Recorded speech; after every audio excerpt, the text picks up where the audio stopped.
அன்பு இரட்சகர் இயேசு கிறிஸ்துவின் நாமத்தில் வாழ்த்துக்கள். சங்கீதம் 133 அதிகாரம் தாவீது பாடின ஆரோகண சங்கீதம். இதோ சகோதரர் ஒருமித்து வாசம் பண்ணுகிறது, எத்தனை நன்மையும் எத்தனை இன்பமுமானது என்று அவர் தொடங்குகிறதை பார்க்கிறோம். இதோ என்று சொல்லுகிற வார்த்தையானது வேதம் நம்மை காண வேண்டியதொரு முக்கியமான காட்சியை நாம் காண வேண்டும் என்று அழைப்பதற்கு இந்த வார்த்தையை பயன்படுத்துகிறது. ஒரு முக்கியமான கருத்தை கூற முற்படும் பொழுது யாவரும் கவனமாக கேட்கணுங்கிறதற்காக அனைவரும் கவனத்தையும் ஈர்க்கும் வண்ணமாக இதோ என்று நாம் சொல்லுகிற வார்த்தைகளை பயன்படுத்துகிறோம். அதைத்தான் இங்கே வேதத்தில் சங்கீதத்தினுடைய ஆசிரியர் பயன்படுத்துகிறார். சகோதரர் ஒருமித்து வாசம் பண்ணுகிறது, எத்தனை நன்மை எத்தனை இன்பம் என்று அவர் சொல்லிக் கொடுக்கிறதை பார்க்கிறோம். இன்றைக்கி முதல்ல நாம் தெரிந்து கொள்ள வேண்டும், உலக மக்கள் அனைவரும் ஆதாமுக்குள்ளாக நம்முடைய மூத்த தகப்பன் முதல் தகப்பன் ஆதாமாக இருக்கிறபடியினால் எல்லாரும் உடன் பிறந்தவர்கள் என்கிற கொள்கை வேண்டும். எல்லா மனுஷர்களையும் ஒரே இரத்தத்தினால் தோன்ற பண்ணினபடினால தான் இன்றைக்கு எல்லா மக்கள் மத்தியிலையும் சுவிசேஷம் போகணும்னு ஆண்டவர் விரும்புகிறார். எல்லா மனிதரும் ரட்சிக்கப்பட வேண்டும், எல்லா மனிதரும் சத்தியத்தை அறிகிற அறிவை அடைய வேண்டும் என்று சொல்லி ஆண்டவர் சித்தமுள்ளவராய் இருக்கிறார். இருந்த போதிலும் இங்கே சகோதரர் என்று குறிப்பிடுவது ஆன்மீக நிலைமையில் மறுபடி பிறந்தவர்களை, கிறிஸ்துவுக்குள் பிறந்தவர்களை சகோதர சகோதரிகள் என்று வேதம் குறிப்பிடுகிறார். அந்த நாட்களிலே இஸ்ரவேல் ஜனங்கள், இஸ்ரவேலுடைய மக்களுடைய கூடுகைகளை அவர்கள் அங்கே சகோதரர்கள் என்று குறிப்பிட்டார்கள். இந்த நாட்களிலே ஆண்டவருக்குள் பிறந்தவர்கள், உலக இரத்த சம்பந்தம் போல கிறிஸ்துவனுடைய இரத்தத்தினால் பிறந்தவர்கள், அவர்கள் எல்லாரும் ஒரு ஐக்கியம், அவர்கள் எல்லாரும் சகோதரர்கள் என்று வேதம் சொல்லுகிறது. ஏன்னா யோவான் 1 அதிகாரம் 12, 13 படித்து பார்த்தோன்னா, அவருடைய நாமத்தின் மேலே விசுவாசம் உள்ளவர்களாகி அவரை ஏற்றுக்கொண்டவர்கள் எத்தனை பேர்களோ அத்தனை பேர்களும் அவர்களுடைய பிள்ளைகளாகும்படி அவர்களுக்கு அதிகாரம் கொடுத்தார்.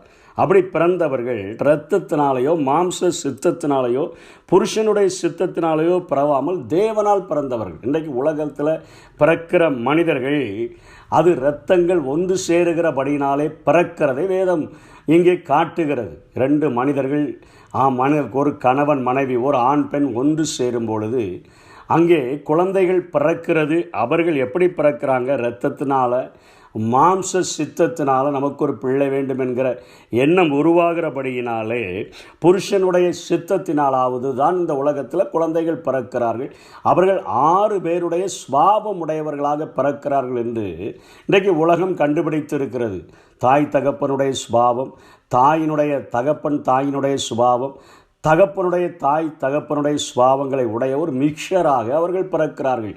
6 பேருடைய குணாதிசயங்களை கொண்ட குழந்தையாகத்தான் அவர்கள் பிறக்கிறார்கள். ஆனால் வேதம் சொல்லுகிறது, இங்கே தேவனால் அவர் மேலே விசுவாசம் உள்ளவர்களாகி அவரை ஏற்றுக்கொண்டவர்கள் எத்தனை பேர்களோ அத்தனை பேர்களும் அவருடைய பிள்ளைகளாக இருக்கிறார்.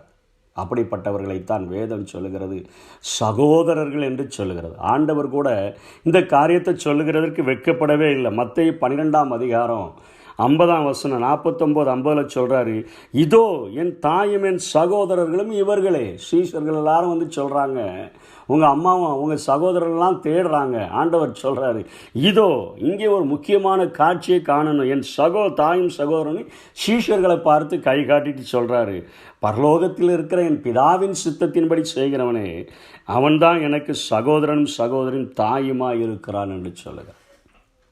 அப்படிப்பட்ட ஒரு சம்பந்தத்தை, அப்படிப்பட்ட ஒரு உறவை, தேவனுக்குள் பிறந்த ஒரு உறவை வேதம் சகோதரர்கள் அவர்கள் ஒருமித்து வாசம் பண்ணினா அங்கே தான் அது நன்மை உண்டாகும், அதுதான் இன்பமாக இருக்கும் என்று ஆண்டவர் சொல்லுகிறார்.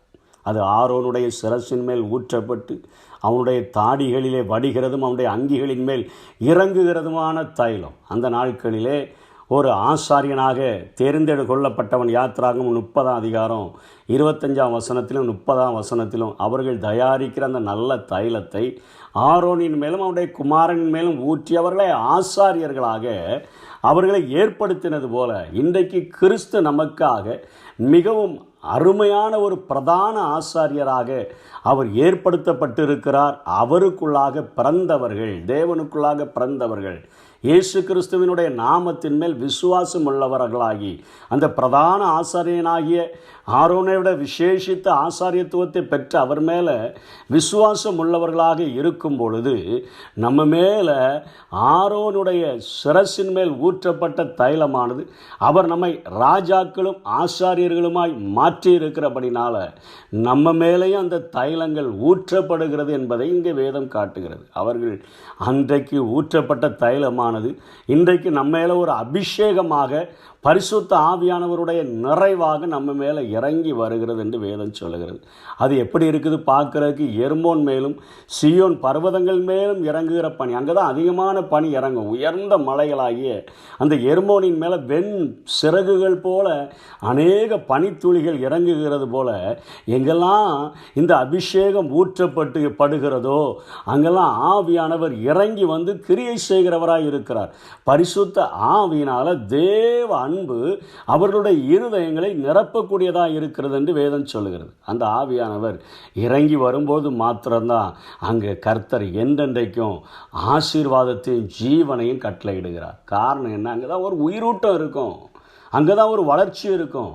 ஏனென்று சொன்னால் இயேசு இந்த பூமியில் ஊழியம் செய்யும் பொழுது அவருடைய சீஷர்களிடத்தில் கடைசி நாட்களில் நான் எடுத்துக்கொள்ளப்பட போகிறேன், நான் சிலுவை மரணத்திலே மரிக்கப் போகிறேன், நான் 3ஆம் நாள் உயிரோடு எழுந்து நான் பரலோகத்திற்கு சென்று விடுவேன் என்றெல்லாம் சொன்ன பொழுது அவர்களுக்குள்ள யார் பெரியவனாயிருப்பான் என்கிற பயங்கரமான பிரச்சனைகள். யார் அவருக்கு பின்பாக இந்த டீமை நடத்த போகிறா எல்லா பிரச்சனை இருந்த போதிலும் அவர்கள் ஒருமனப்பட்டு ஓரிடத்தில் தரித்திருந்த அந்த பெந்தைகோஸ்தே என்கிற நாள் வந்தபொழுது ஆவியானவர் இறங்கி வந்த பின்பு பேதுரு எழுந்து நின்றால் 11 பேரும் கூட எழுந்து நிற்கிறார்கள். பேதுரு பிரசங்கம் பண்ண எழுந்து நின்றால் அவர்கள் ஒரு போல எல்லாரும் எழும்புகிறார்கள். ஒரு மனம் ஆவியானவர் பரிசுத்த ஆவியானுடைய அன்பு அவருடைய இருதயங்களில் ஊற்றப்பட்ட பின்பு அங்கே ஒரு மனம் அங்கே நிலவுகிறதை நாம் பார்க்க முடிகிறது. அங்கே தான் 3000 ஜனங்கள் 5000 ஜனங்கள் திரளான ஜனங்கள், அற்புத அடையாளங்களுக்கு பஞ்சமே இல்லை. ஆவியானவர் முழு கிரியையும் அங்கே நாம் செய்கிறதை பார்க்கிறோம். அங்கே தான் தேவன் ஆசீர்வாதத்தையும் ஜீவனையும் கட்டளையிடுகிறார். இன்றைக்கி அநேக கூடுகைகள் காணப்படுகின்றன. வறண்ட வெடித்த ஒரு நிலம் போல காணப்படுகிறது. அங்கே ஆவியானவருடைய விண் பொழிவு இல்லாதபடியினால் அங்கே சண்டை சச்சரவுகள் போராட்டங்கள் பிரச்சனைகள் நிறைந்ததாக காணப்படுகிறது. அங்கே தான் வழக்கு போடுறாங்க, அங்கே தான் சண்டை நடக்குது. எல்லா உலகமும் அதுக்குள்ளே தான் இருக்குது. ஆனால் எங்கே சகோதரர்கள் ஒருமித்து வாசம் பண்ணுகிறார்களோ அங்கே ஆவியானவர் இறங்கி வருகிறவர் மாத்திரமல்ல, ஒவ்வொருவருடைய இருதயங்களிலும் பரிசுத்த ஆவியாகிய தேவ அன்பை ஊற்றுகிறவர் மாத்திரமல்ல, அபிஷேகத்தின் நிறைவினால் அவர்களுடைய வாழ்க்கையில் தனிப்பட்ட வாழ்க்கையில் ஆசீர்வாதத்தையும் ஜீவனையும் பெற முடியும். குடும்ப வாழ்க்கையில் ஆசீர்வாதத்தையும் ஜீவனையும் பெற முடியும். சபை வாழ்வில் ஆசீர்வாதத்தையும் ஜீவனையும் பெற முடியும். இந்த தேசத்திற்கே ஆசீர்வாதத்தையும் ஜீவனையும் கொண்டு வருகிற பாத்திரங்களாக விளங்க முடியும் என்பதை இந்த வசனங்கள் உணர்த்தக்கூடியதாக இருக்கிறது. இதை கடைபிடிப்போம். இந்த வசனங்களில் சொல்லப்பட்ட ஆசீர்வாதங்களை பெற்றுக்கொள்வோம். கர்த்தர் தாமே நம்மை ஆசீர்வதிப்பாராக. ஆமென்.